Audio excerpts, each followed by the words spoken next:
دیکھنے والا آ گیا۔ لوگوں نے سوال کیا کہ کیا آپ نے بھی باقی نبیوں کی طرح سنا ہے؟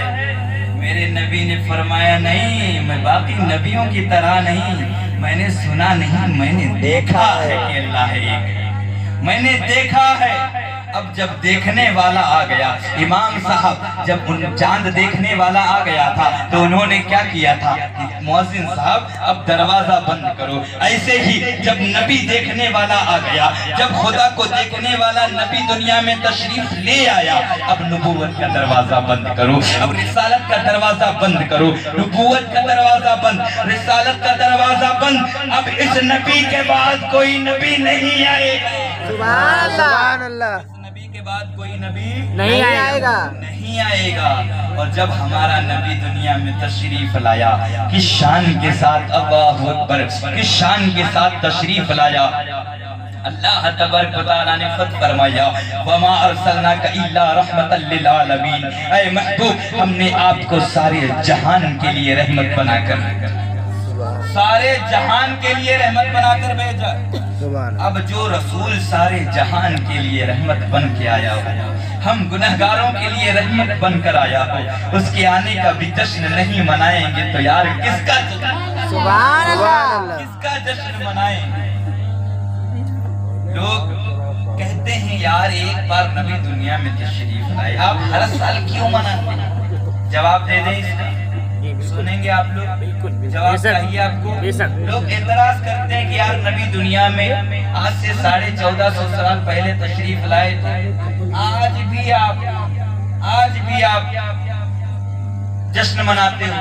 15 سال پہلے نبی تشریف لائے، آپ آج بھی جشن مناتے ہیں۔ اچھا یہ بتائیے ہندوستان آزاد کا کسی کو پتا ہے؟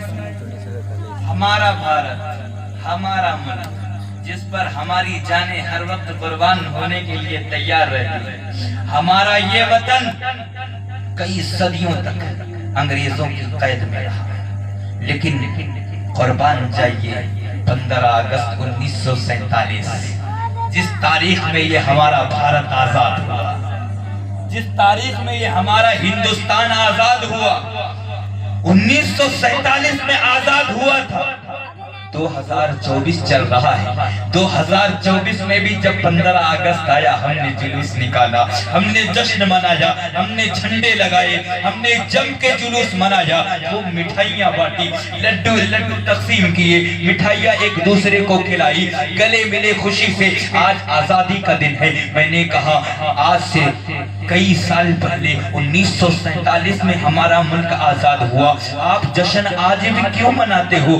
میرا بھارت آزاد ہوا ہے اس لیے جشن مناتے ہیں۔ تو جو ملک ایک بار آزاد ہو آپ اس کا جشن ہر سال مناتے ہو، کبھی 15 اگست مناتے ہو، کبھی 26 جنوری مناتے ہو، ہم بھی مناتے ہیں، قیامت تک مناتے رہیں گے، جب تک اس جسم میں جان ہے تب تک اپنے ملک کا یہ جشن مناتے رہیں گے۔ لیکن ان کو جواب ہے کہ تم کیوں مناتے ہو؟ تمہارے وہاں تو جشن صرف ایک بار منایا جاتا ہے، تو کہتے ہیں ہمارا ملک آزاد ہوا ہے اس لیے مناتے ہیں، ملک ایک بار آزاد ہوا ہے، آپ جشن ہر سال مناتے ہو، آپ صرف ایک ملک کے آزاد ہونے پر ہر سال جشن مناتے ہو۔ تو وہ نبی تشریف لایا جس نے ساری کائنات کو آزاد کروا دیا، وہ نبی دنیا میں تشریف لایا جس نے صرف ایک ملک کو آزاد نہیں کروایا، ایک وطن کو آزاد نہیں کروایا، ایک بستی کو آزاد نہیں کروایا، بلکہ ساری کائنات کو آزاد کروا دیا۔ اس نبی کی آمد پہ جشن نہیں مناؤ گے تو کب مناؤ؟ سبحان اللہ۔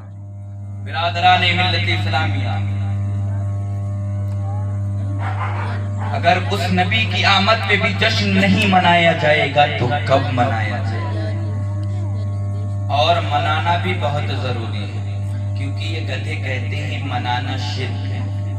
معاذ اللہ رحمہ، منانا شرک نہیں ہے بلکہ جشن نبی کی آمد کا جشن منانا یہ شرک سے بچاتا ہے۔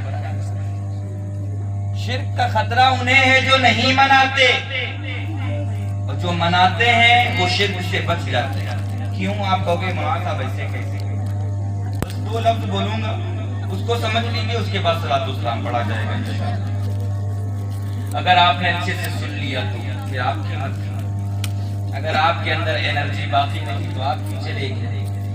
دو لفظ بولتے ہیں, کہتے ہیں میلاد منانا شرک ہے. کیا بولتے ہیں؟ ذرا زور سے بولیں. میلاد منانا شرک ہے. شرک ہے. دو لفظ, ایک تو میلاد, دوسرا شرک. میلاد کا مطلب بھی سمجھ لیجئے, شرک کا بھی مطلب سمجھ لیجئے, بات کلیئر ہو جائے گی. ابھی آپ سمجھ جائیں گے, سمجھیں گے آپ. میلاد عربی کا لفظ ہے جس کا معنی ہوتا ہے ولادت, پیدائش. میلاد منانا نبی کی پیدائش منانا. میلاد کا مطلب سمجھ میں آیا؟ میلاد کا مطلب ہوتا ہے پیدائش, ولادت, آنا دنیا میں.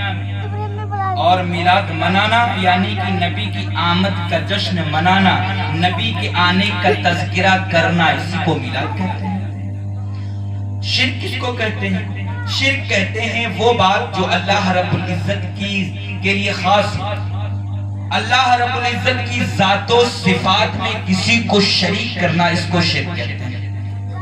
اللہ تبارک و تعالیٰ کی ذات و صفات میں کسی کو شریک کرنا, اس کو شرک کہتے ہیں. یعنی وہ بات جو صرف اللہ تعالیٰ کے لیے خاص ہو, وہ کسی اور کے لیے اگر بولی جائے تو اس کو شرک کہتے ہیں. سمجھ گئے؟ اللہ تعالیٰ کے لیے جو بات بولی جاتی ہو وہ کسی اور کے لیے بولنا